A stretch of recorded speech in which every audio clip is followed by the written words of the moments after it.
Tem uma longa história e uma saudade sem fim. Hoje, por exemplo, se eu quiser ir a Sapucaí, eu tenho que ir a Três Rios, sair por lá, né? E naquele tempo não, você parava o trem aqui e direto a Sapucaí.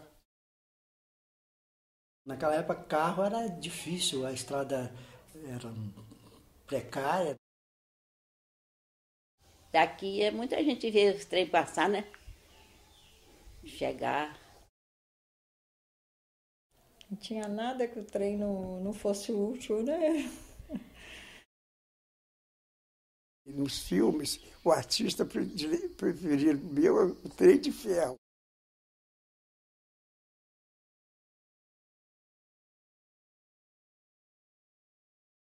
Ela foi inaugurada por Dom Pedro II. Foi a primeira das Minas Gerais. Os trens passavam sempre cheios, que era o único meio de transporte aqui. Não tinha estrada para Três Rios, por aquele lugar nenhum. Então era só trem mesmo que tinha que ser. Então escoava toda a produção de Chiador e dos arredores por trem.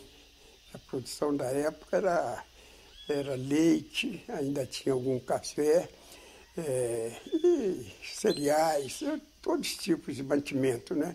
Galinha, se despachava, qualquer coisa para ocorrer, a gente despachava num caixote, não sei o quê, né? Porco, tudo, qualquer coisa, né? Esse movimento todo.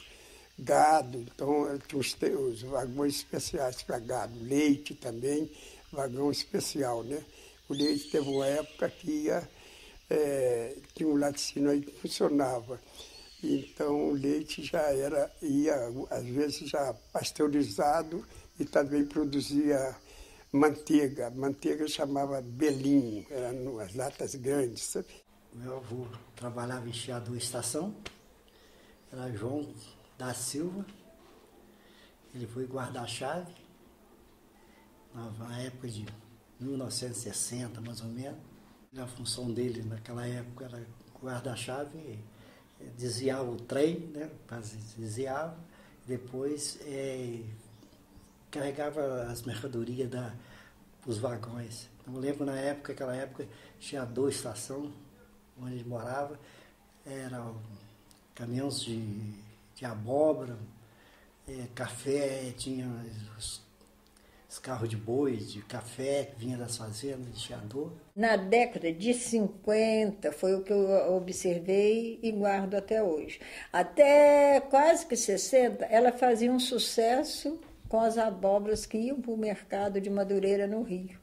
Porque o transporte em Chiador era carro de boi, alguns caminhões. Então comprava na roça, que aqui produzia demais abóbora. Levava, carregava os vagões. Era um movimento a noite toda. Tinha um trem que passava lá a volta de 11 horas, 11 e pouca, aí levava um caminhão lotado de leite, quantidade de leite, muita lata de 50 litros. Então eu tinha que ficar lá, ajudar ele, porque ele ficava quase sozinho, carregar a quantidade toda de leite. Ele já era bem idoso, já tinha uma idadezinha mais avançada. São João, todo mundo conhecia ele por João Guarda-Chave. As pessoas geralmente iam a cavalo. Custou muito chegar a essas condições aqui. Primeiro foi um Fordinho. E a gente fazia aquela fila para todo mundo, se não cabia, todo Fordinho carregava até 4 pessoas, se fossem magrinhos, né? Acabou o Fordinho, veio a perua. Ela ia lotada e voltava lotada. Depois o caminhão também. Tinha um caminhão que levava o leite, mas tinha uns bancos para o pessoal sentar. A última viagem que o caminhoneiro dava, chegava aqui 15 para as 9. Nós ficávamos esperando o caminhão do seu Domingos chegar. Porque sempre trazia alguém do último trem que vinha do Rio, Três Rios, não sabe? Então o pessoal que vinha nesse horário. O marido é carreteiro, puxava a gente para levar para a estação. Chamava Domingos Teixeira de Lemos. Volta da estação era um armazém muito grande, que era esse Haroldo trabalhava, né? E tinha, assim, muito movimento de gente, aqui, muito fazendeiro, muita empregado via por ali, né? Na fazenda, tinha uma fazenda de Chiador, tinha muita gente, muitos colônios. E sempre era movimentada a estação, tá? A mercadoria que a gente recebia vinha de trem, a gente parava uma estação e levava para venda. O armazém pertencia à fazenda de Chiador, pertence até hoje. Acabou o armazém, mas tem lá o prédio. Vendia de tudo. Naquele tempo vendia tudo. De calçado a cereais vendia tudo. Armarinho vendia tudo. Ferragem, armarinho, calçado, roupa, tudo. Meu tio tinha armazém, eu trabalhava com ele. Tinha um rancho grande, que era só de trazer. As pessoas chegavam a cavalo, amarravam o cavalo ali, porque às vezes ia 3 dias, o carro ficava amarrado o dia todo, né? Isso eu me lembro muito que meu pai fazia isso. A estação vinha tudo, vinha o jornaleiro, a gente comprava jornal no coisa, vinha o bicheiro então se jogava no bicho ali e se pagava direitinho, né? O papai gostava de jogar, jogava na cobra e de vez em quando ganhava, né? Tinha os vagões que era do correio e os vagões eram mais diversos tipos. Meu pai trabalhava no correio, então ele que recebia as correspondências que vinham para Chiador, estação, o Chiador lá, o Santo Antônio de Chiador, que é a cidade agora, né? E para Soledade, eram municípios daqui, não era ainda município, pertencia à Mar de Espanha. Essa correspondência era transportada por estafeta. Eu me lembro até do meu tempo, tinha esse, depois veio outro. Eu sou Antônio, ele levava, às vezes vinha até a pé, mas geralmente a cavalo. Levava do Arraial de Santo Antônio para o correio de lá, entregava e ia até a terra dele, que era Saudade, e levando as correspondências de lá. E no dia seguinte trazia. Namoravam-se nas estações, não sabia, arranjava-se namorado. Foi ótimo aquele tempo. Tinha 2 torreões, um embaixo, outro em cima da estação, e tinha uma casa do guarda-chave lá e outra em cima. Tinha 2 guarda-chaves. E tinha um conferente e um agente. Agora o conferente no torreão, o conferente no outro. Na estação, trabalhava-se o chefe da estação, os 2 guarda-chaves, um da chave de cima e o outro de baixo, né? De cima no sentido de 3 rios e de baixo no sentido de Anta, que é a primeira estação, né? O Além Paraíba, a última, né? No ramal. E eles mantinham a estação bem limpa, bem cuidada, principalmente na era do chefe de estação, o senhor José Xavier. Ele era muito exigente, então cobrava muito. Eles tinham que estar sempre trabalhando, limpando os trilhos, plantando algumas plantas ao redor da estrada. Aquilo era bonito na época dele, era escovado, né? E a estação, conheci diversos chefes. Sr. Rangel, o chefe de estação que quis morrer trabalhando. Trabalhou, depois, naquele tempo também os ferroviários, a família dele todos quase todos trabalhavam na central. Tinha o Sr. João Guarda-Chave, ele tinha diversos filhos, Nair, todos, e o Joãozinho, todos ferroviários, algum é vivo ainda, né? Joãozinho, Adão Guarda-Chave também, e depois embaixo era o Sr. Silas, que eu me lembro do nome dele. Né? Meu pai era Adão de Oliveira e Silva, guarda-chave da estação de Penhalão. Na época de mais ou menos 70, 75, mais ou menos, já trabalhava. Aí ele tinha o mesmo percurso, a mesma coisa. Penhalonga também tinha caminhão de leite, os carros de boi com café, abóbora.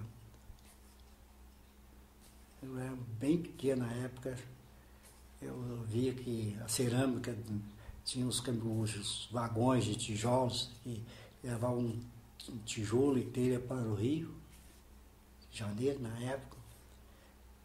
E a cerâmica tinha um grande movimento de funcionários. Eu lembro que naquela época vendia 70, 80 passagens aos sábados para a cidade de Três Rios.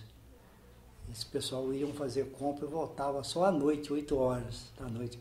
Aí ficava todo mundo esperando o trem na estação, cada um que levar suas compras para casa. Tinham muitas pessoas trabalhando na máquina e no trem, né? Na máquina trabalhava o foguista, que botava a lenha, da Leopoldina, que usava a lenha, e da central é o carvão. E tinha o graxeiro, que saía para lubrificar as rodas do trem, aquelas partes lá móveis, ele está sempre lubrificando, né? E outros serviços, aí ele que então também estava sempre polindo as máquinas, deixando com aspecto bom. E tinha esse é o graxeiro e o maquinista, né? No trem, na máquina. Agora no trem vinha o chefe do trem e 2 guarda-freios que freavam o trem, mas geralmente outras coisas. Não, quando precisava, subir o trem para frear aquele negócio. Era mais raro, né? As máquinas da Leopoldina eram de 2 tipos de chaminé, um chaminé comprido e outro um tipo assim de balão. E o silvo, o apito que a gente fala, era agudo. O da central era um chaminé curto e o silvo rouco. As máquinas da Leopoldina eram produzidas, feitas lá e fabricadas em Liverpool, lá na Inglaterra. O da central eram vários tipos de máquinas. Tinha um malé, que era malé, umas máquinas compridonas, sabe? E outras curtas, máquinas diversas, mas e eram produzidas geralmente em Baltimore, lá nos Estados Unidos. Eu sabia os números das máquinas, de alguma das Leopoldina, era 324, acho que 323, e outras do Malera, acho que é 101 e 102, essas máquinas compridas. E as máquinas eram bem cuidadas, né? Tinha os de carga, tinha os de passageiros, que eram misto e expresso, né? Os mistos eram da Central do Brasil.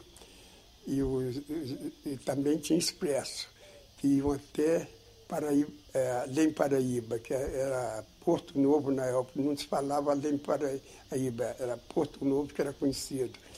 Era mais importante do que a cidade, né? E aí de Três Rios passava também até Porto Novo, trens da Leopoldina, e acho que alugavam aquele trecho até Porto Novo e lá prosseguia, ia para Carangola e outros a mais da Leopoldina, lá para aquela região. O agente cheador esqueceu e deu licença do trem de anda para cá e me soltou de cheador para lá. Quando ele lembrou, já era tarde. O guarda-chave foi correndo atrás, gritando, o trem já tinha de boa, bateu lá embaixo, 2 quilômetros para baixo. Bateu um com o outro. Isso está registrado nos livros de óbito aqui do cartório. O agente descuidou, deixou sair um trem de anta e deixou um de Chiador. Eles encontraram logo para baixo da estação de Chiador. O impacto foi tão grande que as máquinas ficaram no ar. E era aqueles trem com aquelas caldeiras de água fervendo. Eles morreram ali, muitos. E os óbitos foram até feitos aqui nesse cartório. Isso em 47. Tudo que era produzido aqui tinha que passar por lá, né? E por trem, né? Porque não tinha outro meio. Só depois é que fizeram aquela ponte ali. Mas mesmo assim, não é ponte não, deu uma balsa antes. E depois da balsa aí já tinha leite transportado por caminhão, já ia algum leite lá para Três Rios. O caminhão uma vez caiu da balsa e afundou. E o dono do caminhão pediu o papai para escrever acho que era para o Dutra ou Getúlio, uma carta para arranjar uma indenização para ele. Eu me lembro, papai que escreveu. Meu marido vinha de Três Rios carregado. E quando ele vinha chegando para pegar o lado que ia subir na balsa, sair da balsa, a balsa virou e o caminhão foi descendo, que estava muito pesado, para dentro do rio. As latas foram por lá, tudo no rio, né? Foi descendo de rio abaixo. Os tambores de gasolina e de querosene, que estava cheio, né? Foi parar lá perto do Portianta. Quando eu era pequenininha era pontual. E o papai que disse, era amigo do Sr. Rangel, chefe da estação, e às vezes já o movimento, o trem chegou e entrou todas as pessoas, e as cargas foram, também puseram no trem, e aí ele achou que não tinha mais nada, despachou o trem. E um pouco tempo depois, algum minuto, estava chegando um fazendeiro. E ele falou, vai ter problema, então foi no relógio e adiantou o relógio. Então, quando ele chegou, ele olhou o relógio dele, o relógio Patek Philippe, aí não reclamou, porque o relógio da estação estava adiantado, então ele ficou por isso mesmo. O padre ia alugava os vagões, contratava sempre dois, três. No trem nós fomos daqui a Aparecida do Norte, uma hora a gente rezava, outra hora contava a história. Cada uma contava as histórias que tinha na vida. E aí levava 3 dias, porque até que chegava lá, um dia para descansar e o outro para voltar. Era uma maravilha. Eu acho que é 53 que eu fui. Na época eu viajava e comia um frango com farofa. Todo mundo para viajar fazia isso, né?